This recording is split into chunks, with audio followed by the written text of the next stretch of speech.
Which gender is more likely to cheat on their partner, men or women, do you think? Well, it depends because I've known couples that are both cheating but probably male.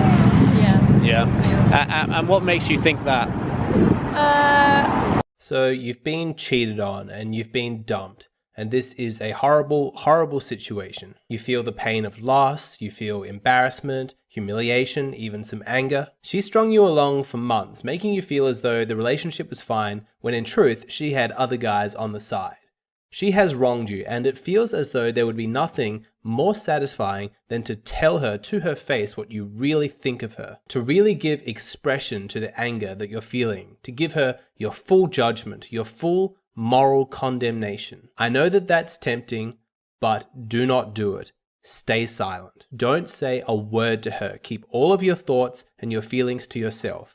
Believe me when I say that there is tremendous power in your silence. Now, lots of guys mistakenly believe that silence is weakness. Here she is, she's just committed this horrible wrong against you, and what, you're not going to say anything? The worst punishment that she gets is silence? But let me explain to you why silence is not only the more practical approach, but it's actually more powerful than anything you could say. Firstly, it is a clear demonstration that you are above her, that you have moved beyond her. When you're in a relationship, yes, she gets to know your thoughts, she gets to know your feelings, you share all of that openly with her, but that is a privilege that she gets by being in a committed relationship with you. But she has broken that bond, and so she has therefore lost that privilege. She is no longer entitled to know your thoughts and feelings. Losing that privilege will infuriate her, and she's likely to act like a spoiled child who suddenly lost her privileges. She wants to know what you're thinking, and it makes her so angry that you're withholding that information from her. She may try and insult you. She might try and start a fight or an argument because she wants to emotionally rile you up so that you let loose some of that information that she's seeking. Do not give it to her. Do not explain yourself. That is a waste of your time. Now, the reason that she wants to know what you're thinking is because she's looking to alleviate her own guilt. And she wants to know specifically what your thoughts are so that she can mount a defense. She wants to argue against something specific. And so here she is. She's been caught cheating and her body is racked with anxiety and uncertainty, and it's desperate to try and reassert some control over the situation. Once she finds out exactly what you know, exactly what your thoughts and feelings are, that's when she can begin to address those points specifically and thereby reasserting some control. Do not give her that opportunity. Why would you give her something specific so that she can argue against? That's just a favor you're doing for her.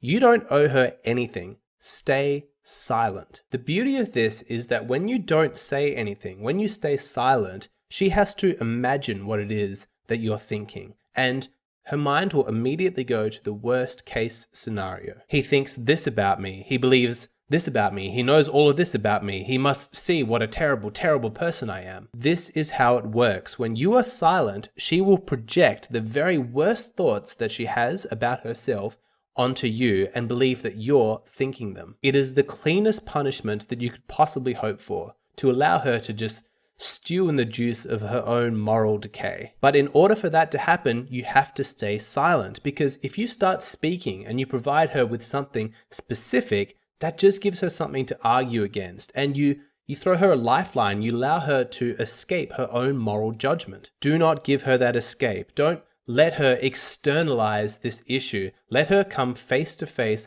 with her own conscience. Now, while she's coming to grips with her own moral failures and having to face what a horrible person she is, this gives you a fantastic opportunity to reassert to yourself that the only judgment that really matters in life is your own. How your life unfolds and how you're treated by the people around you is completely up to you. Now, after catching a woman who's cheated on you, a lot of men mistakenly believe that by arguing with her, by telling her off, and by pointing out all the horrible things that she's done, that they're somehow being masculine and asserting control over the situation. That's what they tell themselves, but in most cases, they're actually deluded. In reality, what's happening is they are trying to convince the woman that what she's done is wrong. Think back on your own life and ask yourself, have I ever said something like this to a woman? Don't you see how terrible your actions were?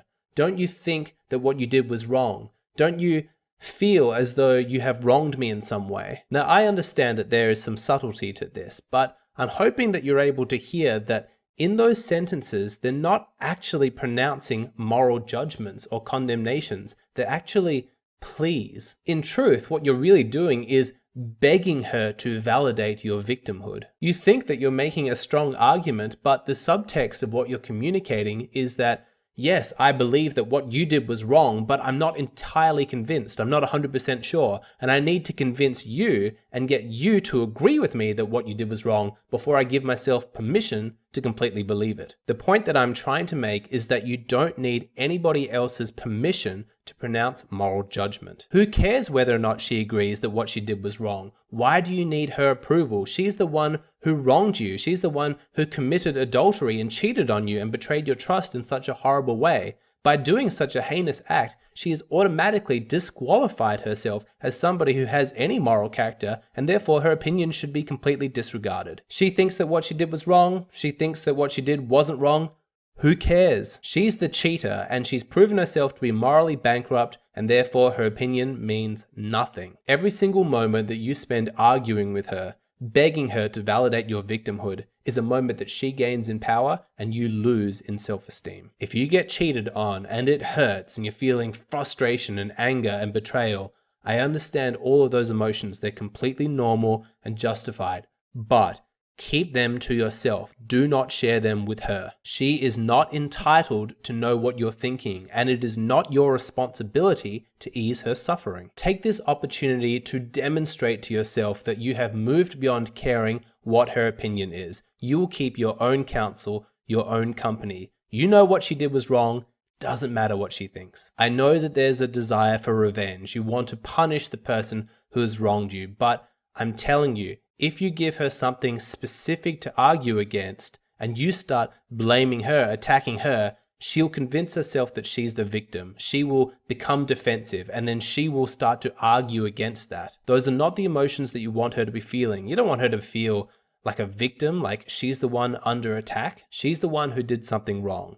All you need to do is withdraw. Don't give her anything. Allow her to just come face to face with her own moral bankruptcy.